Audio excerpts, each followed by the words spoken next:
یہ آیت آ گئی ہے یہاں پر جو میں نے کہا تھا کہ سورہ حج کے ساتھ اس کی مشابہت دیکھ لیجئے. پہلے رکوع میں وہ مضمون جو آیا تھا، یہاں یہ زیادہ نکھر کر اور زیادہ ایک یوں سمجھیے کہ جامعیت کے ساتھ آیا ہے. وَلَقَدْ خَلَقْنَا الْإِنسَانَ مِنْ صُلَالَةٍ مِّن طِينٍ، ہم نے پیدا کیا انسان کو مٹی کے خلاصے سے.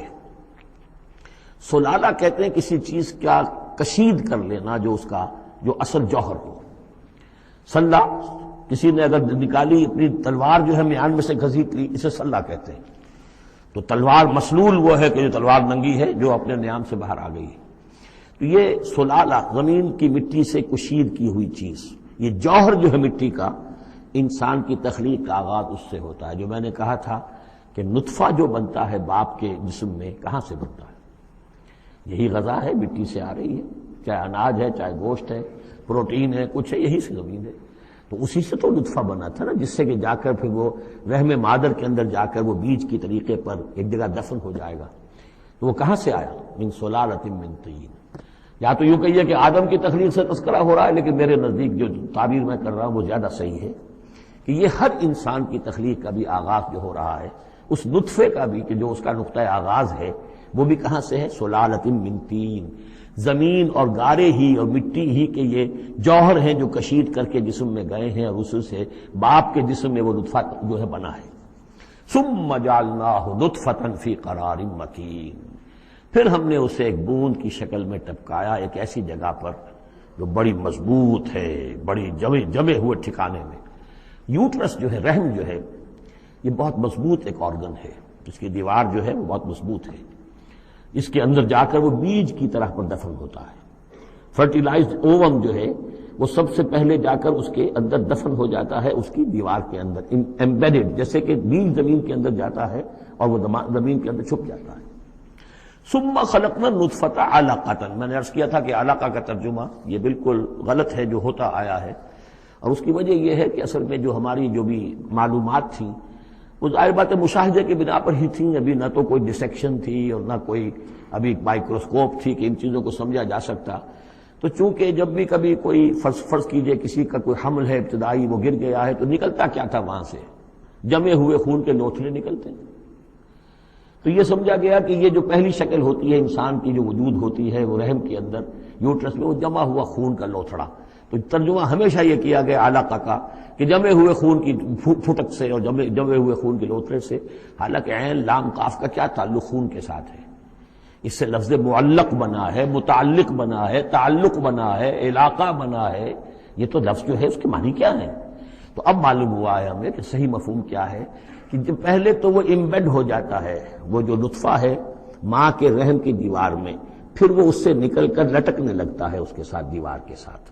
جیسے کہ کوئی یہ جو ہوتی ہیں لیچز کہلاتی ہیں، کیا کہلاتی، جونک، جیسے جونک جو ہے کسی کے ساتھ چمٹ جائے اور پھر وہ لٹکی ہوئی ہو، تو جونک کی طریقے سے وہ پھر رحم مادر کی دیوار کے ساتھ لٹک گیا، معلق ہے. اب یہ علقہ ہے. پھر اس علقہ سے فخلقنا العلقۃ مضغۃ کو ہم ایک لوتھڑے کی شکل دیتے ہیں. یہ وہ جو میں نے جو کیتھل مور سے آپ کا حوالہ دیا تھا میں نے ابتدائی اپنے خطاب میں، اس نے کہا ہے واقعتاً گوشت کا ایک لوتھڑا لے کر اپنے منہ میں رکھا، تھوڑا سا کچا سا گوشت، اور پھر اسے تھوڑا سا چبایا دانت سے، اور پھر نکال کے دکھایا کہ جو شکل میرے دانتوں کی جو شکل بن گئی ہے اس پر بین ہی یہی شکل ہوتی ہے انسان کے اندر ابتدائی ایمبریو کی، اسی طرح کے نشان پڑے ہوتے ہیں. تو گویا کہ یہ مضغہ جو ہے وہ وہی ہے، گوشت کا لوتھڑا کچھ نیم چبایا ہوا سا. فخلقنا المضغۃ عظاما، پھر ہم اسی مضغے کے اندر ہڈیاں بنا دیتے ہیں. فکسونا العظام لحما، اور پھر ہڈیوں کو ہم گوشت چڑھا دیتے ہیں. ثم انشأناہ خلقا آخر، پھر ہم اسے اٹھاتے ہیں ایک دوسرے ہی اٹھان پر. یہ ہے اصل میں قیامت کا حصہ جو ہے اس آیت کا، جس کو بہت کم لوگوں نے سمجھا ہے. باقی یہ قرآن کا یہ اعجاز ہے، جب تک یہ چیزیں ابھی واضح نہیں تھیں لوگ گزر جاتے تھے، اور یہ کہ عام آدمی اب بھی گزر جائے گا، لیکن یہ کہ جب بات واضح ہوتی ہے تو معلوم ہوتا ہے کہ یہاں تو قیامت مضمر ہے. امام راضی جو ہے رک گئے ہیں سورہ حدید کی اس آیت پر آ کر، هو الاول والآخر والظاہر والباطن اعلم ان هذا المقام مقام غامض عمیق مہیب. اور اس دور کے کئی مفسرین قرآن کو میں نے دیکھا وہ وہاں سے ایسے گزر جاتے ہیں کہ جیسے وہاں کچھ ہے ہی نہیں. تو یہ اصل میں دیکھنے والی آنکھ سے متعلق ہے۔ اب یہاں غور کیجئے، یہاں فا اور سما کا فرق دیکھیے۔ لقد خلقنا الانسان من صلصال من طین کے بعد آیا سما۔ سما سے جو وقفے آ رہے ہیں وہ پورے پورے دور کے ہیں۔ اب وہ مٹی کا سلالہ جو ہے اس سے نطفہ بننا ایک مکمل دور ہے۔ ثم جعلناہ نطفۃ فی قرار مکین، پھر ہم نے اسے ایک بڑے مضبوط مکان کے اندر ایک بیج کی شکل کے اندر دفن کیا۔ یہ دوسرا دور ہے۔ ثم خلقنا، لیکن اس ثم کے بعد کتنے فا آ گئے ہیں۔ ثم خلقنا النطفۃ علقۃ فخلقنا العلقۃ مضغۃ فخلقنا المضغۃ عظاما فکسونا العظام لحما، 4 فا آ گئے۔ پھر آیا ثم انشأناہ خلقا آخر، ایک بالکل نیا مرحلہ ہے یہ۔ اور اس کی تشریح جو حدیث میں آئی حضرت عبداللہ بن مسعود رضی اللہ تعالی عنہ سے، جب یہ 40 دن نطفہ، 40 دن علقہ، 40 دن مضغہ، جب 120 دن ہو جاتے ہیں، 4 مہینہ، اللہ تعالیٰ فرشتے کو بھیجتا ہے اور وہ کولڈ سٹوریج جہاں اس کی روح تھی ابھی، وہاں سے اس روح کو لاتا ہے اور اس میں شامل کر دیتا ہے۔ اب یہ کچھ اور شے بن گئی۔ اب تک یہ صرف ایک حیوان تھا، انسان نہیں تھا۔ اب وہ حیوان انسان کے ساتھ وہ روحانی وجود انسان جو ہے جب لا کر شامل کر دیا گیا، ثم ينفخ فیہ الروح۔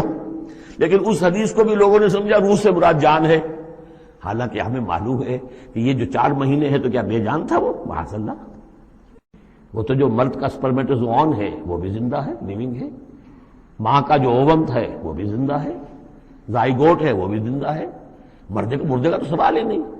تو در حقیقت یہ زندہ تو یہ سب ہے، لیکن اس کے بعد اس میں جو روح پھونکی گئی، پہلے وہ صرف حیوان تھا، اب وہ انسان بنا۔ یہ ہے ثم انشأناہ خلقا آخر، پھر ہم نے اٹھایا اسے ایک اور ہی تخلیق پر۔ فتبارک اللہ احسن الخالقین، بڑا بابرکت ہے اللہ تمام تخلیق کرنے والوں میں بہترین تخلیق کرنے والا۔